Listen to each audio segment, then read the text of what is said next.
Okay, tonight is the 26th of July. This is the 11th night we are talking on the Dīgha Nikāya suttas.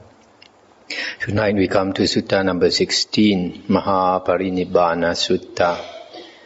Of all the suttas, the Buddha's,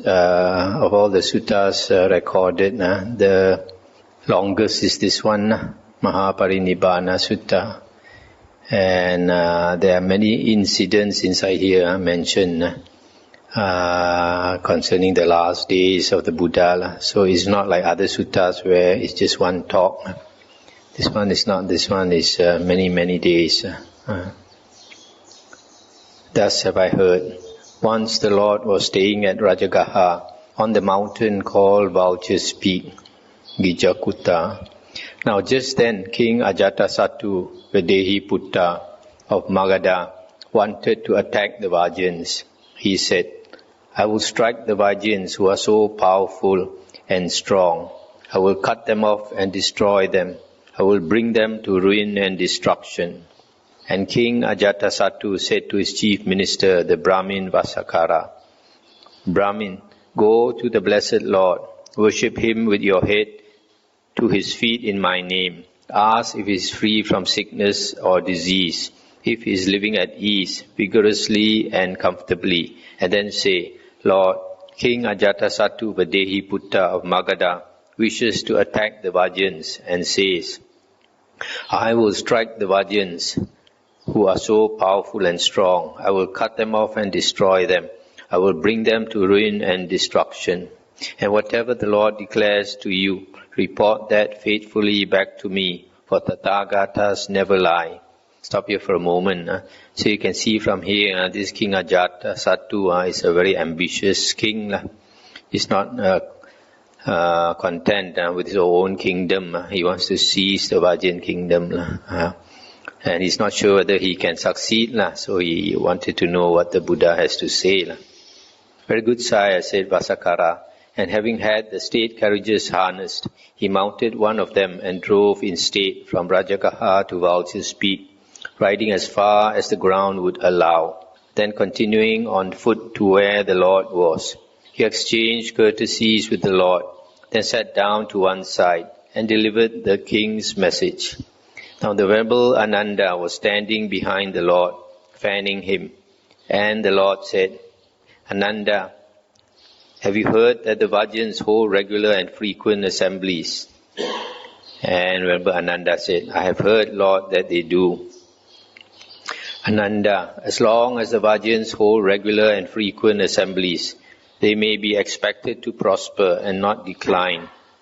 Have you heard that the Vajjans meet in harmony, break up in harmony, and carry on their business in harmony? I have heard, Lord, that they do. Ananda, as long as the Vajjans meet in harmony, break up in harmony, and carry on their business in harmony, they may be expected to prosper and not decline. Have you heard that the Vajjans do not authorize what has not been authorized already, and do not abolish what has been authorized, but proceed according to what has been authorized by their ancient tradition? I have, Lord.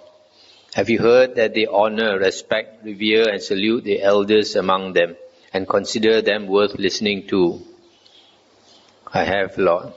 That they do not forcibly abduct others' wives and daughters and compel them to live with them. And again, Venerable Ananda said, I have, Lord. That they honor, respect, revere and salute the Vajjan shrines at home and abroad, not withdrawing the proper support made and given before. Again, Venerable Ananda said, yes, Lord. That proper provision is made for the safety of Arahants, so that such Arahants may come in future to live there, and those already there may dwell in comfort. I have, Lord. Ananda, so long as such proper provision is made, etc., the Vajjans may be expected to prosper and not decline. So here, when the Buddha was asked whether this King Ajatasattu will succeed in conquering the Vajjans, the Buddha indirectly gave the answer whether they follow these conditions of harmony and unity, and if they do, then they will prosper and they cannot decline. Then the Lord said to Brahmin Vasakara, "Once, Brahmin, when I was at the Sarandada shrine in Vesali, I taught the Vajrayans these 7 principles for preventing decline. And as long as they keep to these 7 principles, as long as these principles remain in force, the Vajrayans may be expected to prosper and not decline." At this, Vasakara replied, "Reverend Gotama, if the Vajrayans keep to even one of these principles, they may be expected to prosper and not decline, far less all 7. Certainly the Vajrayans will never be conquered by King Ajatasattu by force of arms, but only by means of propaganda and setting them against one another. And now, Reverend Gotama, may I depart? I am busy and have much to do." And the Buddha said, "Brahmin, do as you think fit." Then Vasakara, rejoicing and delighted at the Lord's words, rose from his seat and departed. Soon after Vasakara had gone, the Lord said, "Ananda, go to whatever monks there are round about Rajagaha and summon them to the assembly hall." "Very good, Lord," said Ananda, and did so. Stop here for a moment. You see, during the Buddha's time, the monks who lived dependent on a particular town, like Rajagaha, they might be living in the hills, in the valleys, in the caves and all that. And around Rajagaha there were several hills. Several hills are mentioned in the suttas. So in the Vinaya, if they all come to Rajagaha for their alms round, they are considered one Sangha. So the Sima is the boundary around that area where all the monks constitute one Sangha. So that is the real meaning of Sima, the boundary. But later monks, they want to exclude other monks. They start to shrink the Sima. Shrink until now they talk about Sima Hall. But in fact there's no such thing as Sima Hall during the Buddha's time. During the Buddha's time, what is considered Sima Hall now was called Uposatagara. That means the hall where people do the Uposata, chant the precepts and carry out ordination and all that. So the real name is Uposatagara. Nowadays people keep talking about Sima Hall, Sima Hall. It's a wrong term to use. So that's the meaning of Sima. "Very good, Lord," said Ananda, and did so. Then he came to the Lord, saluted him, stood to one side and said, "Lord, the Sangha of monks is assembled. Now is the time for the Lord to do as he sees fit." Then the Lord rose from his seat, went to the assembly hall, sat down on the prepared seat and said, "Monks, I will teach you 7 things that are conducive to welfare. Listen, pay careful attention, and I will speak." "Yes, Lord," said the monks. And the Lord said, "As long as the monks hold regular and frequent assemblies, they may be expected to prosper and not decline. As long as they meet in harmony, break up in harmony, and carry on their business in harmony, they may be expected to prosper and not decline. As long as they do not authorize what has not been authorized already, and do not abolish what has been authorized, but proceed according to what has been authorized by the rules of training. As long as they honor, respect, revere, and salute the elders of long standing, who are long ordained, fathers and leaders of the Sangha. As long as they do not fall prey to desires which arise in them and lead to rebirth. As long as they are devoted to forest lodgings. As long as they preserve their personal mindfulness so that in future the good among their companions will come to them, and those who have already come will feel at ease with them. So long as the monks hold to these 7 things and are seen to do so, they may be expected to prosper and not decline." Stop here for a moment. So just now earlier we heard about the 7 conditions for a particular community of people, a certain race, certain country, if they practice those 7 conditions, they will prosper. Nobody can conquer them. Now the Buddha modifies the 7 conditions for the Sangha of monks and enumerates these 7 conditions. These 7 conditions are very important. If any group of people they want to prosper and not have this downfall or be conquered by others, then they should practice these 7 conditions. I will tell you another 7 things conducive to welfare. As long as the monks do not rejoice, delight and become absorbed in works, it's too much, working too much, in chattering, talking too much.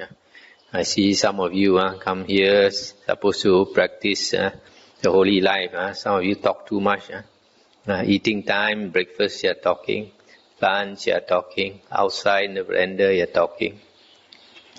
As long as you do not rejoice, delight and become absorbed in sleeping, in company, keeping too much company, in evil desires, in mixing and associating with evil friends, as long as they do not rest content with partial achievements, as long as the monks hold to these 7 things and are seen to do so, they may be expected to prosper and not decline.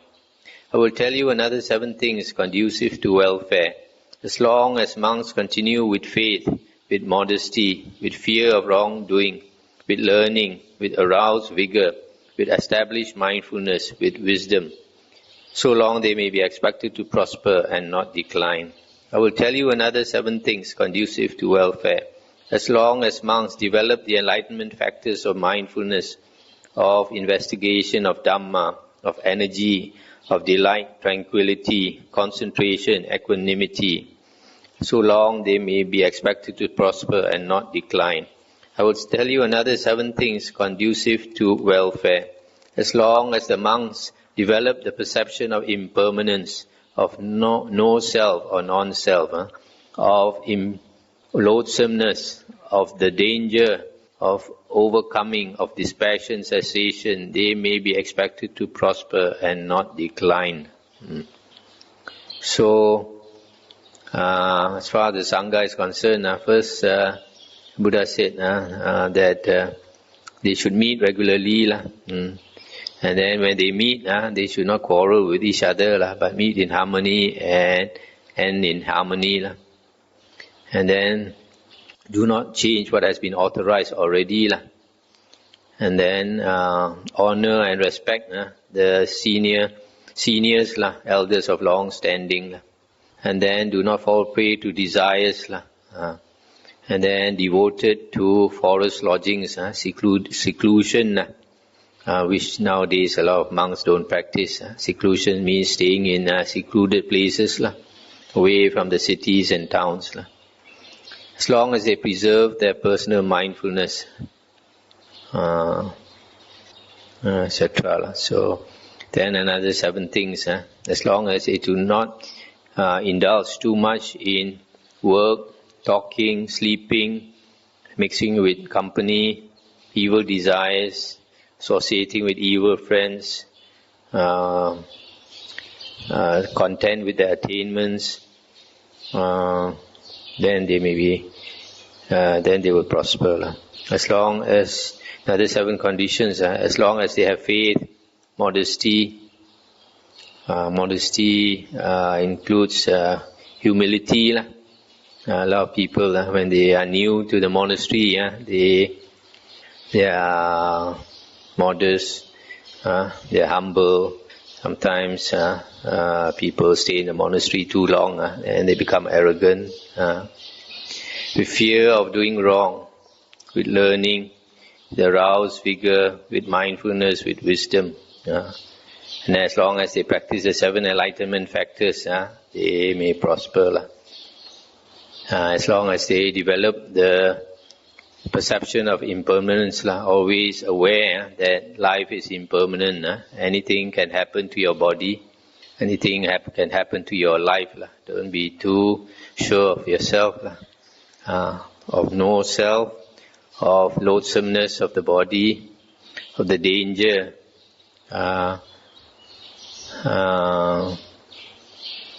Danger can mean danger to life, danger to your whatever you are content with, all your property, etc. Dispassion, cessation, etc. Monks, I will tell you 6 things that are conducive to communal living. As long as monks, both in public and in private, show loving kindness to their fellows in acts of body, speech and thought, share with their virtuous fellows whatever they receive as rightful gift, including the contents of their alms bowl, which they do not keep to themselves. Keep consistently, unbroken and unaltered, those rules of conduct that are spotless, leading to liberation, praised by the wise, unstained and conducive to concentration, and persist therein with their fellows, both in public and in private. Continue in that noble view that leads to liberation, to the utter destruction of suffering, remaining in such awareness with their fellows both in public and in private.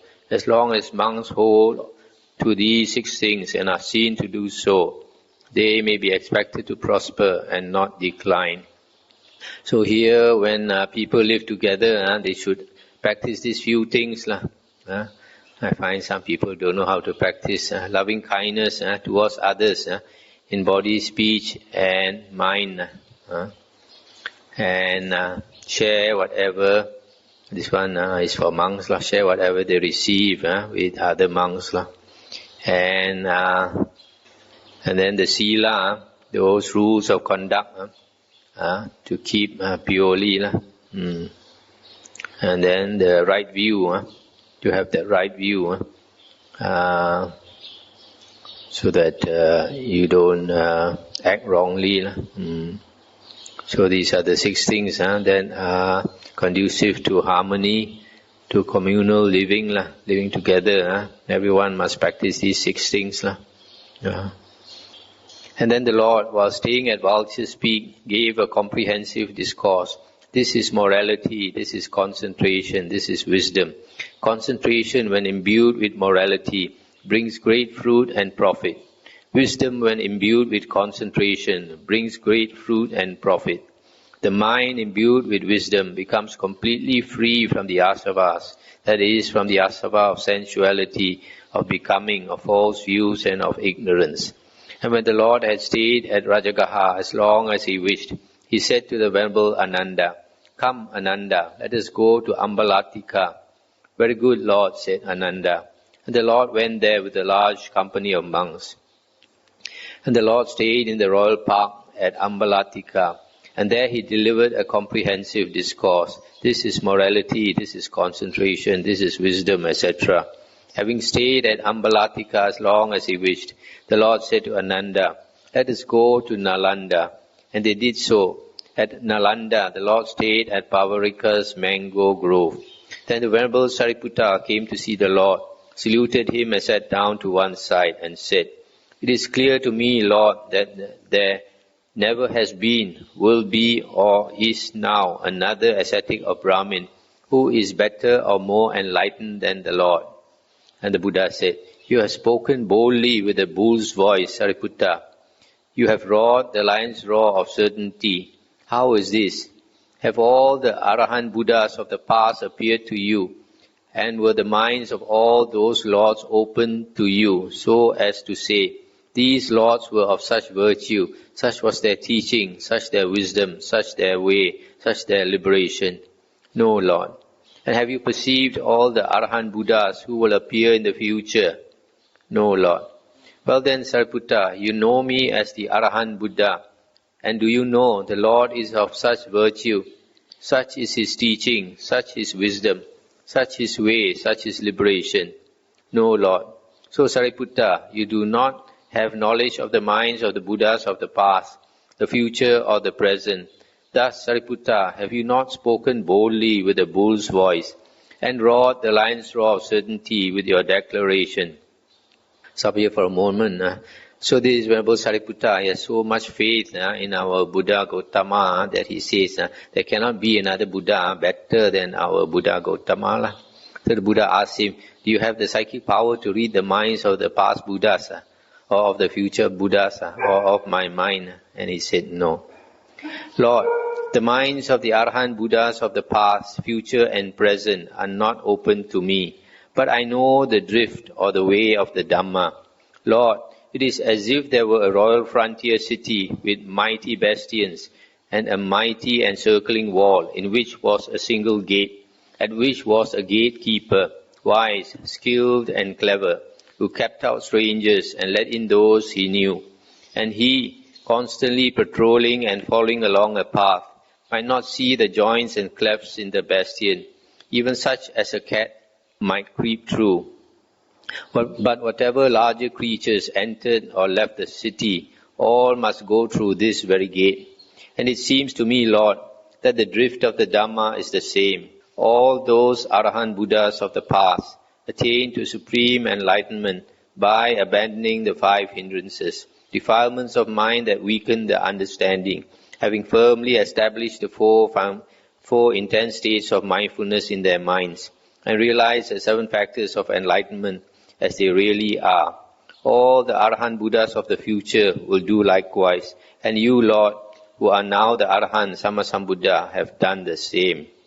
Stop here for a moment. So here, Venerable Sariputta is saying, whatever Buddhas of the past and the future, they all attain enlightenment, just like our Buddha Gautama, abandoning the 5 hindrances and having practiced the 4 intense states of mindfulness, 7 factors of enlightenment, etc. So they cannot be better than our Buddha. At the most, they can just equal him, since they practice the same thing. Then while staying at Nalanda, in Pavarika's mango grove, the Lord gave a comprehensive discourse to the monks. This is morality, this is concentration, this is wisdom, etc. And having stayed at Nalanda as long as he wished, the Lord said to Ananda, let us go to Pataligama, and they did so. At Pataligama they heard say, the Lord has arrived here. And the lay followers of Pataligama came to the Lord, saluted him, sat down to one side and said, may the Lord consent to stay at our rest house. And the Lord consented by silence. Understanding his consent, they rose from their seats, saluted the Lord, and passing him by to the right, went to the rest house, and strewed the floor, prepared seats, provided a water pot, and filled the oil lamp. Then they went to the Lord, saluted him, stood to one side, and said, all is ready at the rest house, Lord. Now is the time to do as the Lord wishes. Then the Lord dressed, took his robe and bowl, and went with his monks to the rest house, where he washed his feet, went in and sat down facing east, with his back against the central pillar. And the monks, having washed their feet, went in and sat down with their backs to the west wall, facing east, and with the Lord sitting in front of them. And the lay followers of Pataligama, having washed their feet, went in and sat down with their backs to the east wall, facing west, and with the Lord before them. Stop here for a moment. So you see, the Buddha, when he sits, he likes to sit facing east. This is the Hindu and yoga tradition. When these yogis, they meditate, they like to face east, where the sun rises. And I guess it's because the direction of rotation of the earth, you are facing east. It's like you are sitting in a car, facing the front. The car is moving, you are facing the front. It's more comfortable. Then the Lord addressed the lay followers of Pataligama, householders, there are these 5 perils to one of bad morality, of failure in morality. What are they? In the first place, he suffers great loss of property through neglecting his affairs. In the second place, he gets a bad reputation for immorality and misconduct. In the third place, whatever assembly he approaches, whether of Khattiyas, Brahmins, householders or ascetics, he does so diffidently and shyly. In the fourth place, he dies confused. In the fifth place, after death, at the breaking up of the body, he arises in an evil state, a bad fate, in suffering and hell. These are the 5 perils to one of bad morality. And householders, there are 5 advantages to one of good morality and of success in morality. What are they? In the first place, through careful attention to his affairs, he gains much wealth. In the second place, he gets a good reputation for morality and good conduct. In the third place, whatever assembly he approaches, whether of Khatiyas, Brahmins, householders or ascetics, he does so with confidence and assurance. In the fourth place, he dies unconfused. In the fifth place, after death, at the breaking up of the body, he arises in a good place, a heavenly world. These are the 5 advantages to one of good morality and of success in morality. Then the Lord instructed, inspired, fired and delighted the lay followers of Pataligama with talk on Dhamma until far into the night. Then he dismissed them, saying, "Householders, the night is nearly over. Now it is time for you to do as you think fit." "Very good, Lord," they said. And rising and saluting the Lord, they passed him by to the right and departed. And the Lord spent the remainder of the night in the rest house, left empty by their departure. Stop here for a moment. So you see, the Buddha, having attained enlightenment, he used to walk from place to place in India. And each place he went, he would teach the Dhamma so that people would understand. But you notice, like in Pataligama here, that night, he only talked about morality, the 5 advantages and disadvantages of practicing or not practicing sila, moral conduct. And if a person does not have sila, practice moral conduct, then he will kill, steal, engage in sexual misconduct, lie and cheat. So if he does that, firstly, he will lose his wealth. For example, if a person spends his time drinking away, getting drunk all the time, or going out at night to all the joints to take drugs and all this, then he neglects his duties, so he will lose all his wealth. Secondly, you get a bad reputation. If somebody has bad morals, then nobody wants to marry him. Yes. Nobody wants to do business with him also, because they know he cannot be trusted. If he drinks, if he gambles too much, etc. And then in the third place, because of not keeping his sila properly, he's shy to meet a lot of people. For example, if a person is a drug peddler, and then he knows he's doing something that he's not supposed to do, he doesn't like people to know, and he doesn't like to meet people. In the fourth place, he dies confused. When he's dying, the mind is very disturbed. Sila is very important. If we have don't practice sila, then we harm other living beings. And when we are dying, this guilty conscience will prick us. Those people that or those beings that you kill, animals and all that, you probably see them coming to you when you are dying. And then the fifth place, after dying, you get a bad rebirth for not keeping sila. Now at this time, Sunida and Vasakara, the Magadhan ministers, were building a fortress in Pataligama as a defense against the Vajjans. And at that time, a multitude of thousands of devas were taking up lodging at Pataligama. And in the parts where powerful devas settled, they caused the minds of the most powerful royal officials to pick those sites for their dwellings. And where middle and lower ranking devas settled, so too they caused the minds of royal officials of corresponding grade to pick those sites for their dwellings. And the Lord, with his divine eyes surpassing that of humans, saw the thousands of devas taking up residence in Pataligama. And getting up at break of day, he said to the Venerable Ananda, "Ananda, who is building a fortress at Pataligama?" Ananda replied, "Lord, Sunida and Vasakara, the Magadhan ministers, are building a fortress against the Vajjans." And the Buddha said, "Ananda, just as if they had taken counsel with the 33 gods. Sunida and Vasakara are building a fortress at Pataligama. I have seen with my divine eye how thousands of devas were taking up lodging there. And then the Buddha explained where powerful devas settle, they cause powerful humans to go there also. Where middle-ranking devas settle, stay. They also cause middle-ranking humans to stay there. And low-ranking devas will cause low-ranking humans to stay together. Ananda, as far as the Aryan realm extends, as far as its trade extends, this will be the chief city, Pataliputta, scattering its seeds far and wide.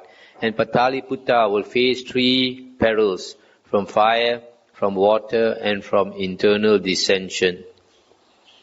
Stop here for a moment. So the Buddha foresaw that this town that they are building, called Pataligama, in future will be a big prosperous city called Pataliputta. I think even up to today it's a big city. Then Sunida and Vasakara called on the Lord, and having exchanged courtesy, stood to one side and said, "May the Reverend Gotama accept a meal from us tomorrow with his Sangha of monks." And the Lord consented by silence. Understanding his consent, Sunida and Vasakara went home, and there had a fine meal of hard and soft food prepared. When it was ready, they reported to the Lord, "Reverend Gotama, the meal is ready." Then the Lord, having dressed in the morning, took his robe and bowl, went with the Sangha of monks to the residence of Sunida and Vasakara, and sat down on the prepared seat. Then Sunida and Vasakara served the Buddha and his Sangha of monks with choice, soft and hard foods, till they were satisfied. And when the Lord took his hand away from the bowl, they sat down on low stools to one side. And as they sat there, the Lord thanked them with these verses. "In whatever realm the wise man makes his home, he should feed the virtuous leaders of the holy life. Whatever devas there are who report this offering, they will pay him respect and honor for this. They tremble for him as a mother for her son, and he for whom devas tremble ever happy is." Then the Lord rose from his seat and took his departure. Sunida and Vasakara followed closely behind the Lord, saying, "Whichever gate the ascetic Gotama goes out by today, that shall be called the Gotama gate. And whichever ford he uses to cross the Ganges, that shall be called the Gotama ford." And so the gate by which the Lord went out was called the Gotama gate. I'll stop here for a moment. So here the Buddha says that if a family or certain person makes constant offerings of food, etc., to holy men, to those who lead the holy life, ascetics, monks, etc., then the devas will protect him. So it is by our actions that we are blessed, and it's by our evil actions that we are cursed. Nobody can bless another, nobody can curse another. It's our actions that decide. Good actions will bless us, evil actions curse us. And then the Lord came to the river Ganges, and just then the river was so full that a crow could drink out of it. And some people were looking for a boat, some were looking for a raft, some were binding together a raft of reeds to get to the other side. But the Lord, as swiftly as a strong man might stretch out his flexed arm or flex it again, vanished from this side of the Ganges and reappeared with his Sangha of monks on the other shore. And the Lord saw those people who were looking for a boat, looking for a raft, and binding together a raft of reeds to get to the other side. And seeing their intentions, he uttered this verse on the spot. When they want to cross the sea, the lake or pond, people make a bridge or raft. The wise have crossed already. The Lord said to Ananda, "Let us go to Kotigama." "Very good, Lord," said Ananda. And the Lord went with a large company of monks to Kotigama and stayed there. Then the Lord addressed the monks thus, "Monks, it is through not understanding, not penetrating the four noble truths that I as well as you have for a long time run on and gone round the cycle of birth and death. What are they? By not understanding the noble truth of suffering, we have fared on. By not understanding the noble truth of the origin of suffering, of the cessation of suffering, and of the path leading to the cessation of suffering, we have fared on round the cycle of birth and death. And by the understanding, penetration of the same noble truth of suffering, of the origin of suffering, of the cessation of suffering, and of the path leading to the cessation of suffering, the craving for becoming has been cut off. The support for becoming or being has been destroyed. There is no more re-becoming. The Lord having said this, the welfarer having spoken, the teacher said, not seeing the Four Noble Truths as they are, having long traversed around from life to life, these being seen, becoming supports pulled up, sorrow's root cut off, rebirth is done. So here the Buddha says, we keep on the round of rebirths, samsara, because we don't really understand the Four Noble Truths. When a person really understands the Four Noble Truths, then he becomes tired of this long round of existence. The Buddha says, we have been on this long round of existence for so long, we don't realize, so long that if we accumulated, for example, the blood that was shed when we were slaughtered as animals and we were beheaded because we did something wrong, etc. The blood is more than the four great oceans. And similarly, for the tears that we shed on the round of rebirths is more than the four great oceans. So it is only by understanding the Four Noble Truths, really understanding. To understand the Four Noble Truths, we also have to understand, for example, the 5 aggregates of attachment, the 6 sense bases or dependent origination. So some people don't understand. They think the Four Noble Truths is just elementary Dhamma. It is not elementary Dhamma, it is the ultimate Dhamma. If you really understand the Four Noble Truths, then you become an Arya, one of the 8 types of Arya, or you attain liberation. Then the Lord, while staying at Kotigama, gave a comprehensive discourse. This is morality, this is concentration, this is wisdom. Concentration, when imbued with morality, brings great fruit and profit. Wisdom, when imbued with concentration, brings great fruit and profit. The mind imbued with wisdom becomes completely free from the asavas, that is, from the asava of sensuality, of becoming, of false view, of wrong views, and of ignorance. Then the Lord had stayed at Kotigama as long as he wished. He said, Ananda, let us go to Nadika. Very good, Lord, said Ananda. And the Lord went with a large company of monks to Nadika, where he stayed at the brick house. And the Venerable Ananda came to the Lord, saluted him, sat down to one side and said, Lord, the monk Salha and the nun Nanda have died at Nadika. What rebirth have they taken after death? The lay follower Sudatta and the lay woman follower Sujata, the lay followers Kakuda, Kalinga, Nikāya, Katisaba, Tutta, Santutta, Bada and Subada have all died at Nadika. What rebirths have they taken? And the Buddha said, Ananda, the monk Salha, by the destruction of the asavas, attained in this life through his own super knowledge the uncorrupted liberation by mind, liberation by wisdom. The nun Nanda, by the destruction of the 5 lower fetters, has been spontaneously reborn and will gain Nibbana from that state without returning to this world.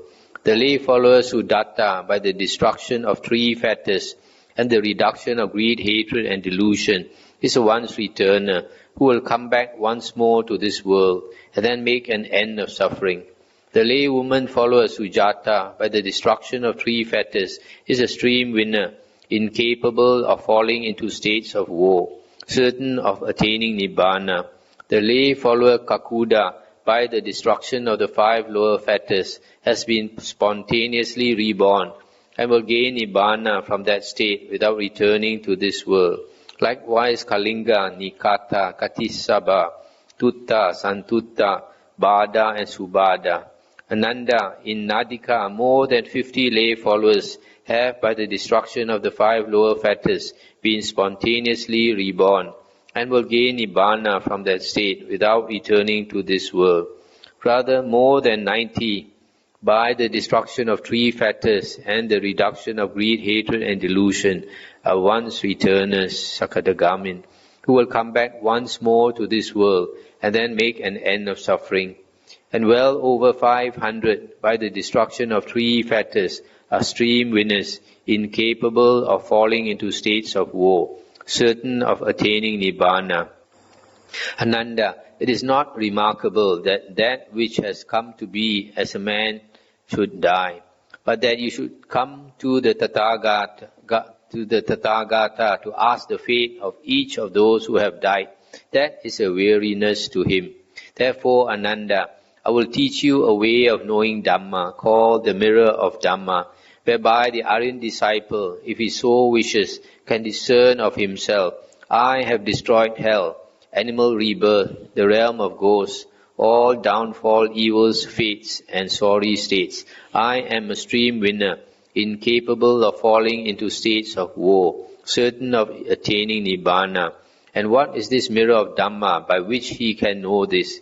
Here, Ananda, this Aryan disciple is possessed of unwavering confidence in the Buddha. Thus, this blessed Lord is an Arahant, Sammasambuddha, endowed with wisdom and conduct, wayfarer, knower of the worlds, incomparable trainer of men to be tamed, teacher of gods and humans, enlightened and blessed. He is possessed of unwavering faith in the Dhamma. Thus, well proclaimed by the Lord is the Dhamma, visible here and now, timeless, inviting inspection, leading onward, to be comprehended by the wise, each one for himself. He is possessed of unwavering confidence in the Sangha. Thus, well directed is the Sangha of the Lord's disciples, of upright conduct, on the right path, on the perfect path, that is to say, the 4 pairs of persons, the 8 kinds of humans. The Sangha of the Lord's disciples is worthy of offerings, worthy of hospitality, worthy of gifts, worthy of veneration, an unsurpassed field of merit in the world. And he is possessed of morality dear to the noble ones, unbroken, without defect, unspotted, without inconsistency, liberating, uncorrupted, and conducive to concentration. This Ananda is the mirror of Dhamma, whereby the Aryan disciple can discern of himself, I have destroyed hell, I am a stream winner, certain of attaining Nibbana. Stop here for a moment. So here the Buddha says, is telling Ananda, if you keep asking me where each each disciple is reborn, that will be very wearisome. But I'll teach you how to see whether you have become an Arya. The Buddha says the minimum is the stream winner, here referring to the Sotapanna. The Sotapanna has these 4 qualities. Has unwavering faith, unwavering confidence or saddha in the Buddha, in the Dhamma, in the Sangha, and he has the Aryan Sila, Aryan morality. This Aryan morality, as I mentioned before, consists of the 3 factors of the Noble Eightfold Path, right speech, right action, and right livelihood, and basically consists of 7 precepts. 3 body precepts, not to kill, not to steal, and not to engage in sexual misconduct. And 4 verbal precepts, not to lie, not to carry tales to cause disharmony, not to engage in coarse, vulgar words, and 4thly, not to engage in idle gossip. So, these 7 precepts are extremely important. If you have these 7 precepts and you learn the Dhamma, then there's a good chance you can understand and become a Arya. Then the Lord, staying at Nadika in the brick house, gave a comprehensive discourse to the monks. This is morality, this is concentration, this is wisdom, etc. And when the Lord had stayed at Nadika as long as he wished, he went with a large company of monks to Vesali, where he stayed at Ambapali's grove. And there the Lord addressed the monks. Monks, a monk should be mindful and clearly aware. This is our charge to you. And how is a monk mindful? Here a monk abides contemplating the body in the body, earnestly, clearly aware and mindful, and having put away all hankering and fretting for the world. And likewise with regard to feelings, mind and Dhamma, that is how a monk is mindful. So this here, mindful refers to the sati sampajanya. Here it says mindful and clearly aware. So here sati is a practice of contemplating the body in the body, contemplating feelings in feelings, mind in mind, and Dhamma in Dhamma. Having put away all, here it says hankering and fretting. In other translation, they say coveting and dejection. That means don't covet, don't crave for the things in the world. If you crave for things in the world and you cannot get it, and then you experience dejection, here they say fretting. So it's a practice of sati. And then the next one is a practice of sampajanya, which is general mindfulness, general awareness. And how is a monk clearly aware? Sampajano. Here a monk, when going forward or backward, he is aware of what he is doing. In looking forward or back, he is aware of what he is doing. In bending and stretching, he is aware of what he is doing. In carrying his inner and outer robe and bowl, he is aware of what he is doing. In eating, drinking, chewing and severing, he is aware of what he is doing. In passing excrement or urine, he is aware of what he is doing. In walking, standing, sitting or lying down, in keeping awake, in speaking or in staying silent, he is aware of what he is doing. That is how a monk is clearly aware. A monk should be mindful and clearly aware. This is our charge to you. So here, Buddha is telling the monks that all the time you should be, you should practice mindfulness of these four objects of sati. Don't let the mind stray. And to help you practice that, you should practice general mindfulness. Whatever you are doing, put your mind there. Instead of allowing the mind to stray and think of this and that. A lot of people, as I mentioned before, don't have this, even this basic mindfulness, being present. The mind is always going off somewhere. Now Ambapali, the courtesan, heard that the Lord had arrived at Vesali and was staying at her grove. She had the best carriages made ready and drove from Vesali to her park. She drove as far as the ground would allow, then alighted and went on foot to where the Lord was. She saluted the Lord and sat down to one side. And as she sat, the Lord instructed, inspired, fired and delighted her with a talk on Dhamma. And being thus delighted, Ambapali said, Lord, may the Lord consent to take a meal from me tomorrow with his Sangha of monks. The Lord consented by silence, and Ambapali, understanding his acceptance, rose from her seat, saluted the Lord, and passing him by the right, departed. And the Lichavis of Vesali heard that the Lord had arrived at Vesali and was staying at Ambapali's grove. So they had the best carriages made ready and drove out of Vesali. And some of the young Lichavis were all in blue, with blue makeup, blue clothes and blue adornment, while some were in yellow, some in red, some in white, with white makeup, white clothes and white adornment. And Ambapali met the young Lichavis, axle to axle, wheel to wheel, yoke to yoke. And they said to her, Ambapali, why do you drive up against us like that? And she said, because, young sirs, the Blessed Lord has been invited by me for a meal with his Sangha of monks. And they said, Ambapali, give up this meal for 100,000 pieces of money.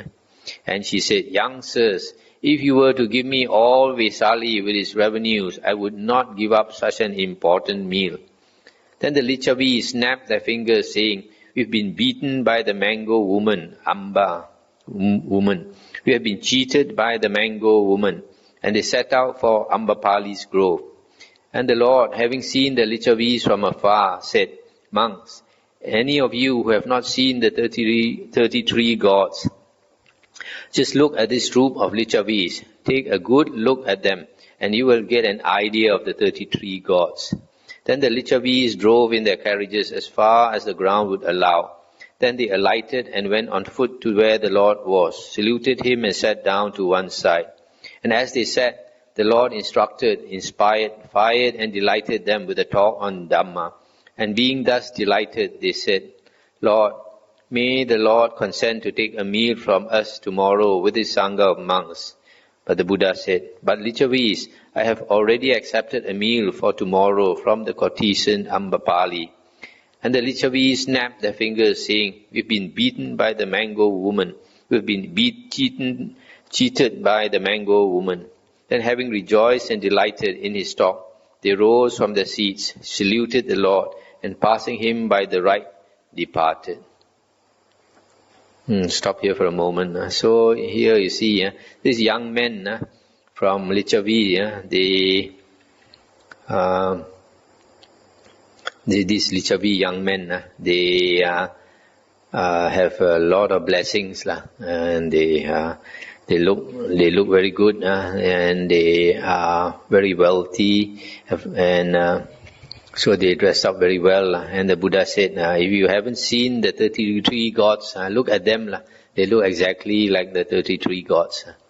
So this shows that some human beings, we have much blessing from the past. We have been reborn from the heavens down here. So we still retain some of this blessing. So the looks, everything. And Ambapali, when night was nearly over, having had choice hard and soft food prepared at her home, announced to the Lord that the meal was ready. Having dressed and taken robe and bowl, the Lord went with the order of monks to Ambapali's residence and sat down on the prepared seat. And she served the Buddha and his monks with choice hard and soft food till they were satisfied. And when the Lord had taken his hand from the bowl, Ambapali took a low stool and sat down to one side. So seated, she said, "Lord, I give this park to the order of monks with the Buddha as its head." The Lord accepted the park, and he instructed, inspired, fired and delighted her with a talk on Dhamma, after which he rose from his seat and departed. Then while staying at Vesali, the Lord delivered a comprehensive discourse to the monks. This is morality, this is concentration, this is wisdom, etc. I'll stop here for tonight. So here you see this Ambapali, she had a lot of faith in the Buddha. And so she donated this piece of land. Here it's called a park. It's like a how do you say, botanical garden like that. I don't know what trees they are inside there, but she donated it to the Buddha, and the Buddha accepted it on behalf of the Sangha.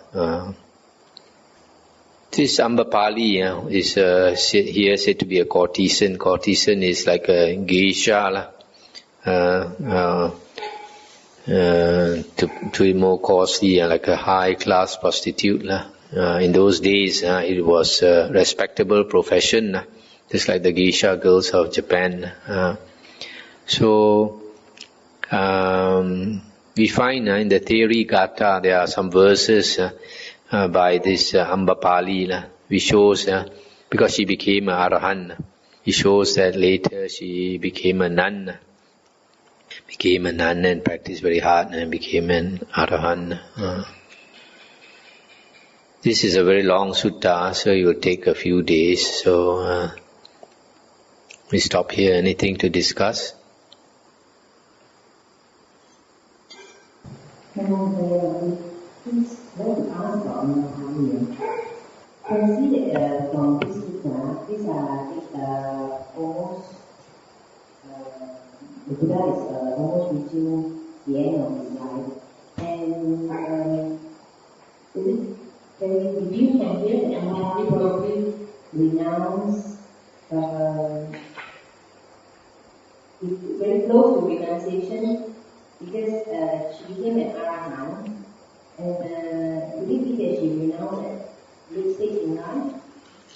That one, there's no indication given in the suttas, so we don't know.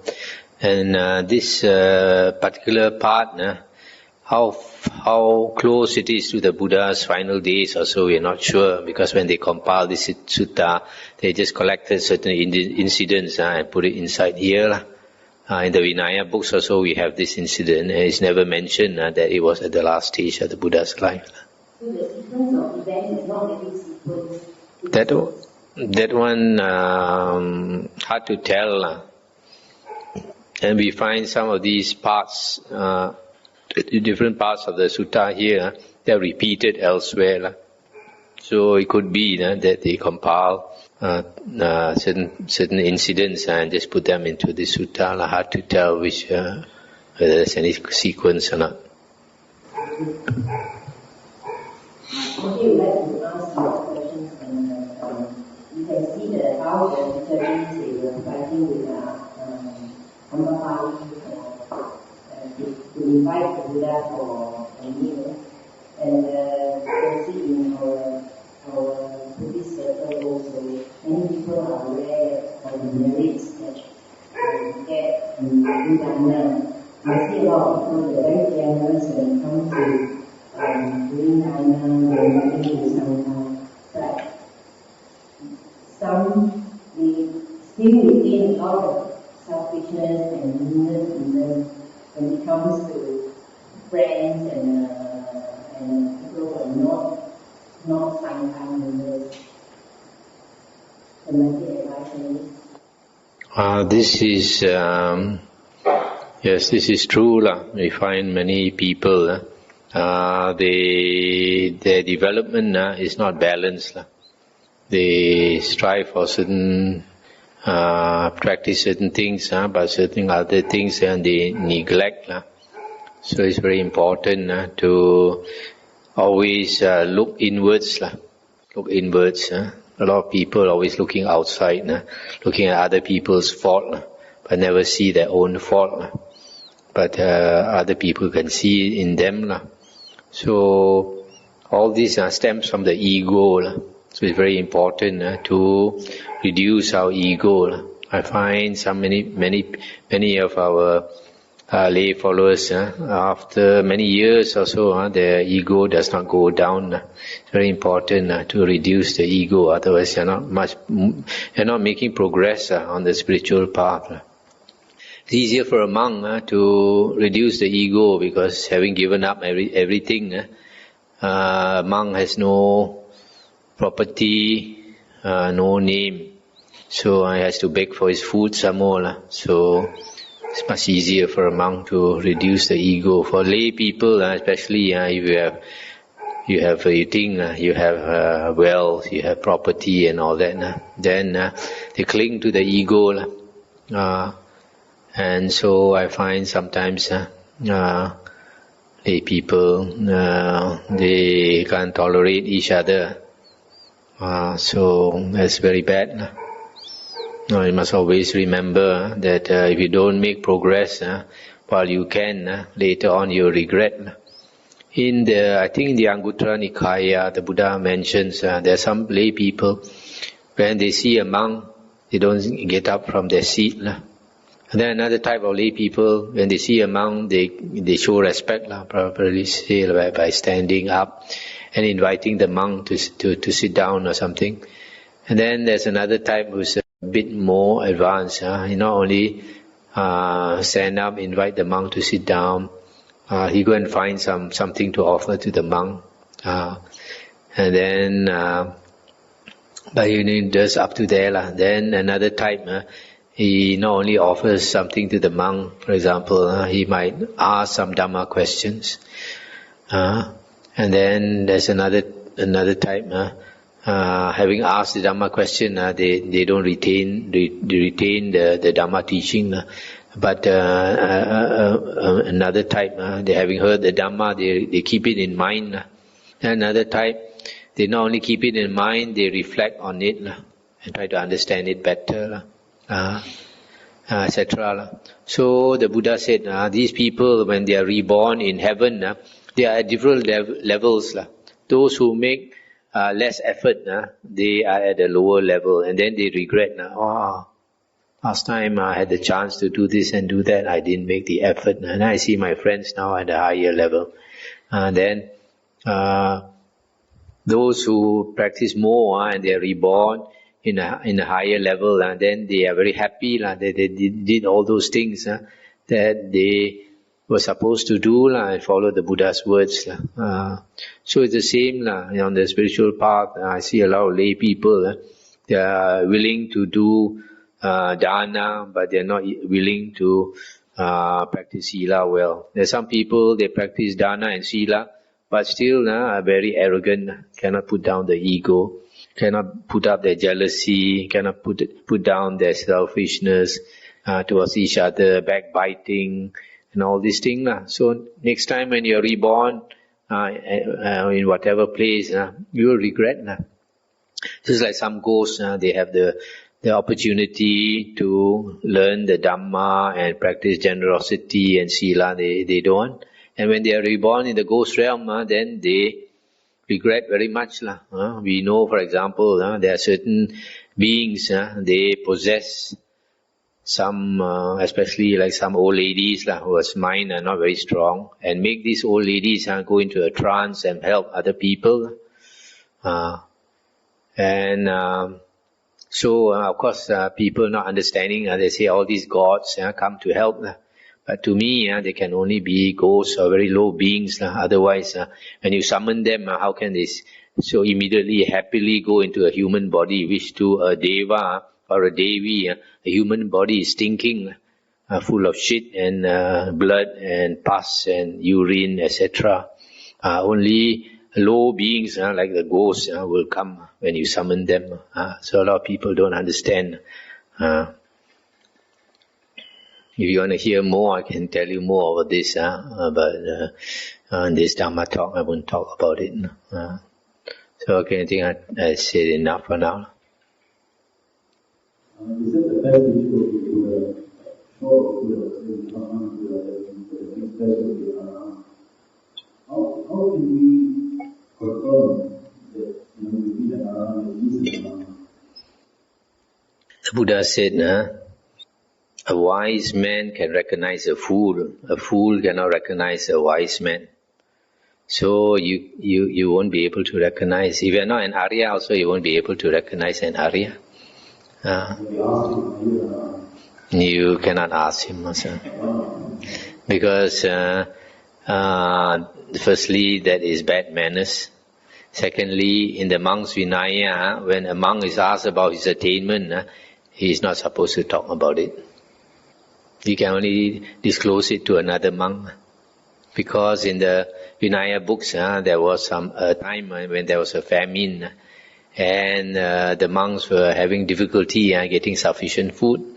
So a group of monks, a small group of monks, they thought of this great idea. They said, why don't I start praising you that you are an Arahant, and you start praising me as an Arahant.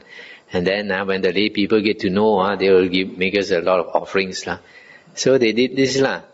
And then the lay people started to give a lot of offerings to them. So this is wrong livelihood. So after that the Buddha said, you're not supposed to talk about your attainment. I see some lay people are always chasing for this type of monks who are highly attained. And very often I find they get cheated. If any monk claims that he has psychic power, you better run away. Because a good monk will never tell you that he has psychic power. There are some monks who not only say some monks hint they have psychic power, some monks say quite directly that they have psychic power. So if you are a fool enough to chase after these monks, then you get cheated. If there's an Arahant in the world, I don't think he will. He'll prefer to spend his time in the forest, meditating. In the first place, nowadays it's hard to find an arahant. It's also very hard to find an anagamin, because an arahant and an anagamin, you need 4 jhanas. And people who attain 4 jhanas, they go into seclusion, hide themselves, don't talk to people, meditate all the time. Then only they can get the 4 jhanas. It's not easy to attain the 4 jhanas. It's a very deep state where the breathing stops.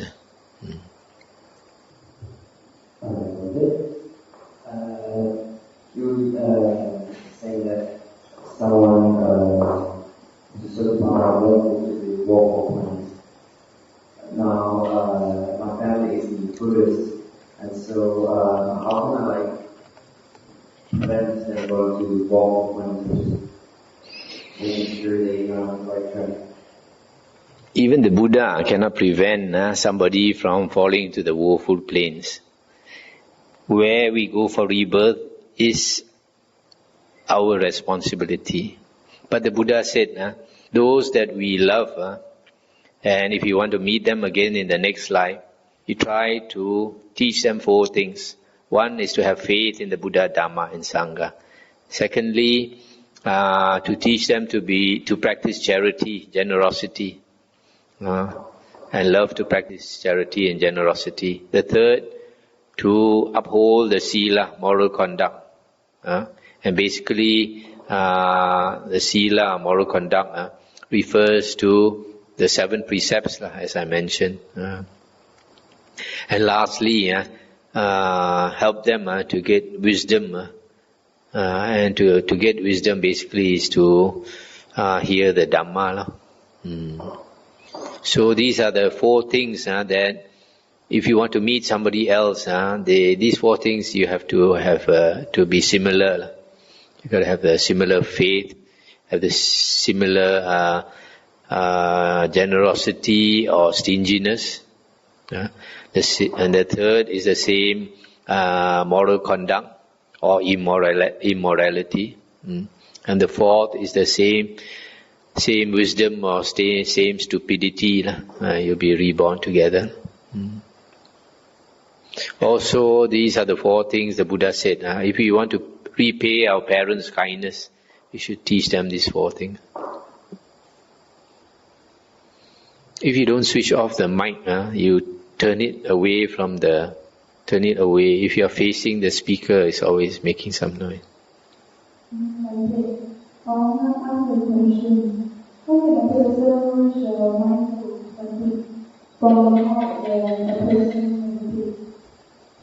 Say again, how can a person be mindful?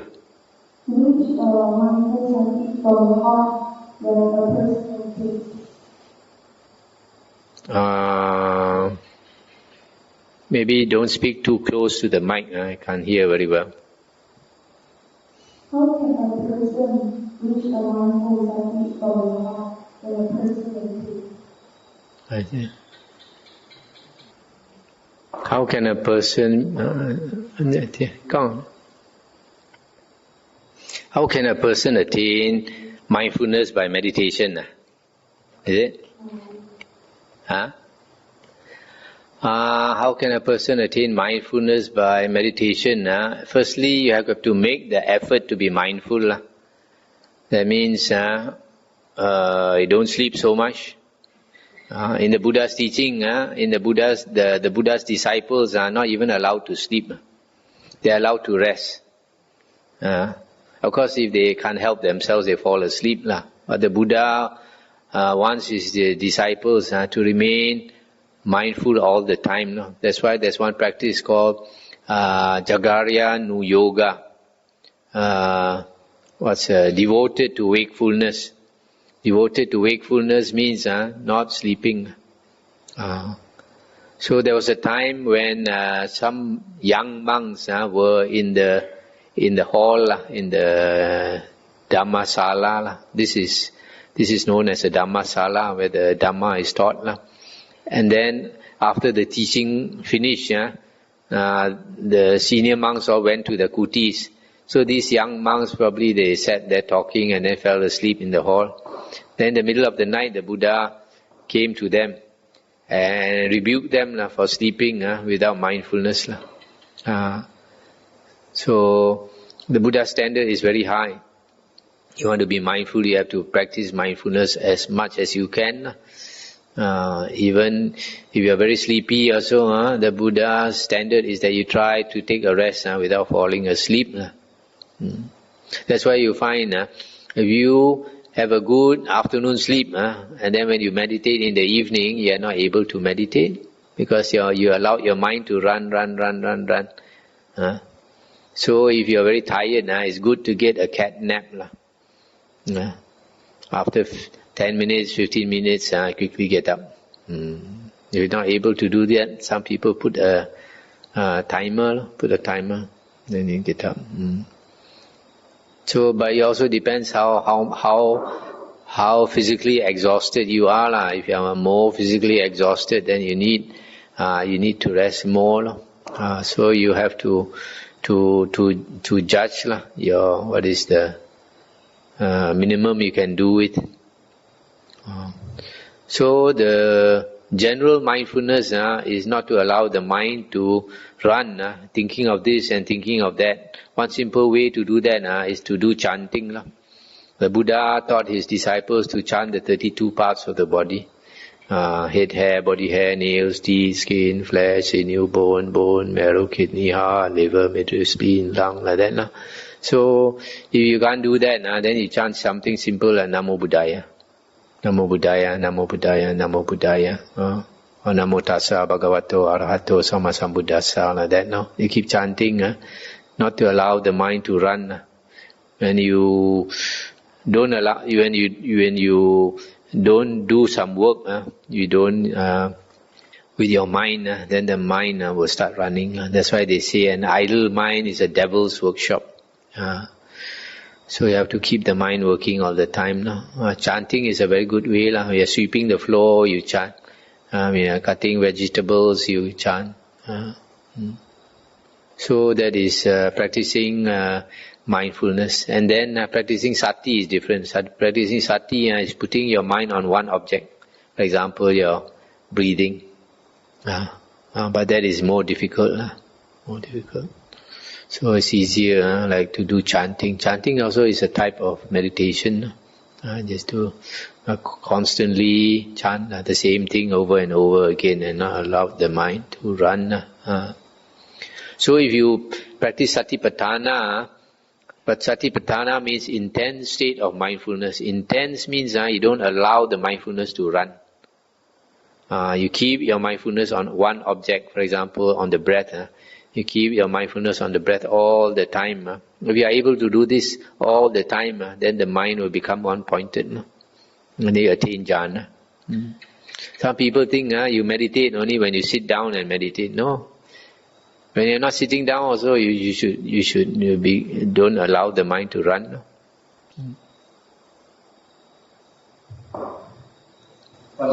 Yeah. I think one is, at what stage does a person or monk exudes metta?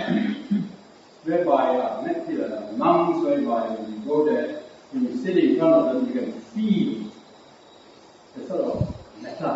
That is a kind of psychic power, to be able to radiate that metta. It's a kind of psychic power. So at what stage of the attainment? In the suttas we read that you practice that after you attain the first jhana. After you attain the first jhana, then only you can start radiating out. The second question is, earlier on you were talking about wakefulness. Sometimes when we go to sleep, we somehow or other, we couldn't get sleep. And yet, our mind is very calm and traveling. So when we wake up, we don't feel as if we have really slept all the end. We say, somehow I'm very well rested. Is that wakefulness? No. That is falling asleep and dreaming a lot. So when you dream a lot, but you know about it. But when you don't dream at all, somehow you wake up and say, I didn't sleep very much, but somehow you still feel very fresh. No, scientists have found out that dreams are short-lived. Normally, when we wake up, we will have forgotten the dream. But there are times when we remember, when you are suddenly woken up. For example, the alarm clock suddenly sounds and then you wake up. You know what you were dreaming about. Or when you were sleeping and suddenly lightning, thunder, strong thunder, and then you wake up, then you know that what you were dreaming about. Otherwise, you keep dreaming the whole night, and when you wake up, you've forgotten what you dreamt.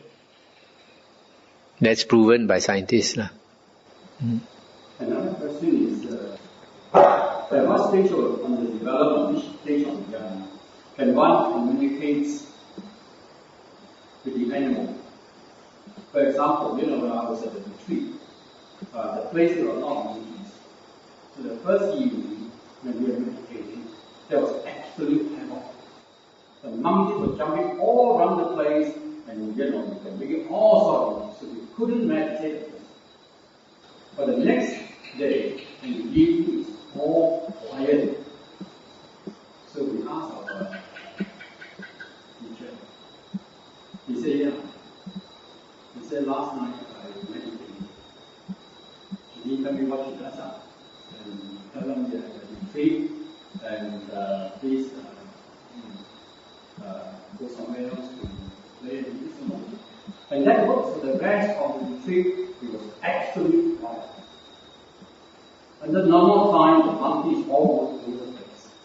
At what stage of development of jhana, whereby they are able to do that?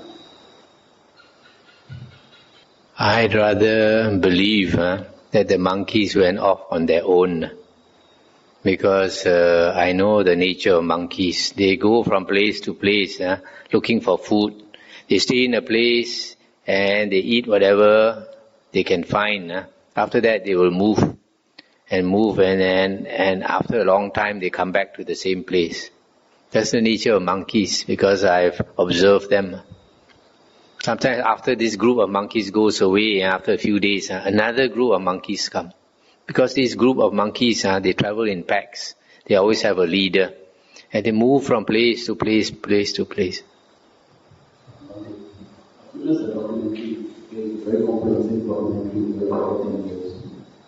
And they use thousands of people and subjects for their research. And they determined after 10 years that the optimum hours of sleep we're going to get is 8.25 hours. Okay?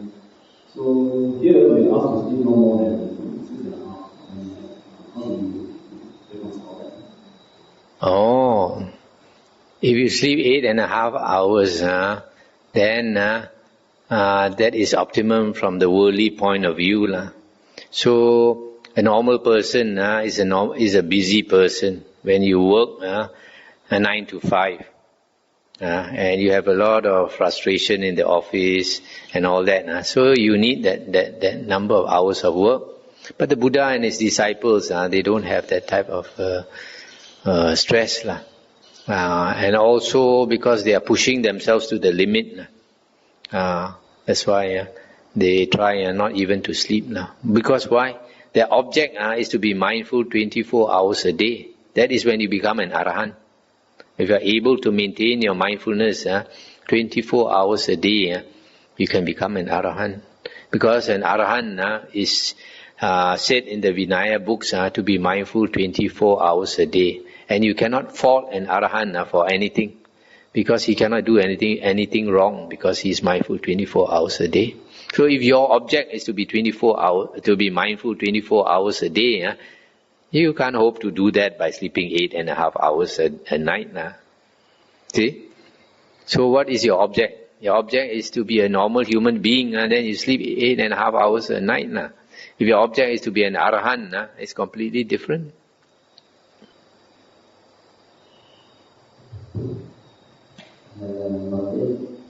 Other than that, he told me that sometimes he feels lonely, and as I know that he spent 10 years in the cave, I don't know, he might have come away from, but how do you get rid of that loneliness? It's not just loneliness, it's being happy. The Buddha in the suttas it is said, what is difficult to do in the Buddhist religion? Somebody asked this Arahant, and he said, what is difficult to do in the Buddhist religion is to renounce, because we are attached to the family. There's a sutta given with a very beautiful simile of the elephant, the wild elephant in the forest. If you want to tame a wild elephant, firstly you got to catch him and pull him out of the forest. And when you pull him out of the forest, he's very ill at ease. He wants to go back to the forest. So he will try to rebel and all these things. And so you have to speak nice words to that elephant and slowly give him food and all that. So in the same way, if somebody is used to the lay life, and he comes to wear the robe, for example, he feels very uncomfortable. I used to maybe watching TV show until 12 o'clock at night, playing with your computer until 3 a.m. or something. And then you come here, you have to go to sleep at 9 a.m., 9 p.m. and wake up at 3:30 or 4 a.m. When a lot of people they are used to sleeping at 3:30 or 4 a.m. So then after that, the Arahant was asked, so if a person can renounce, what is difficult to do? Then the Arahant said, if a person after a person has renounced, it is difficult to be happy. Why is it difficult to be happy? In the sutta it's not explained, but unless you can tame your mind, you can attain tranquility of mind, calmness of mind. The mind will disturb you. So if you are able to tame your mind, then you can live alone. Then you can find happiness living alone. And after you are used to living alone, meditating, and then you don't like to have a lot of people talk to you. You don't enjoy talking, enjoy quiet.